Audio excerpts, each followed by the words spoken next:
आज मुलींनी सकाळपासून मला किचनमध्येच अडकवलं. आज मुलींना सुट्टी होती त्यामुळे सकाळ थोडी लेटच सुरू झाली.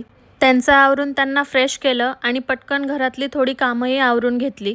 कपड्यांची मशीन झाली होती त्यामुळे सगळ्यात पहिले कपडेच वाळवायला घेतले. तेवढ्यात एक डिमांड आली, मम्मा आज साबुदाणा वडे बनव ना.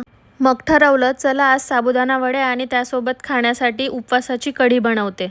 सगळ्यात आधी मिक्सरच्या भांड्यामध्ये दही, भाजलेले शेंगदाणे, मिरच्या, जिरे ब्लेंड करून पाणी ॲड करून पुन्हा फिरवून घेतलं. पातेलं घेऊन त्यात तूप किंवा तेल तुम्ही काहीही ॲड करू शकता. तेल कडकडीत तापल्यावर त्यात जिरं आणि कढीसाठीचं मिक्सचर ॲड केलं. मग त्यात गरजेपुरती पाणी, मीठ आणि कोकमसुद्धा ॲड केलं. एक उकळी काढली आणि आपली उपवासाची कढी तयार.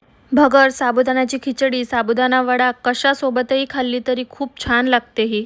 त्यासोबतच लगेच वडेसुद्धा फ्राय करून घेतले आणि गरमागरम सर्वसुद्धा केले. तुम्हालाही या उपवासाच्या कढीची रेसिपी आवडली असेल तर लाईक आणि कमेंट करायला विसरू नका. बाय.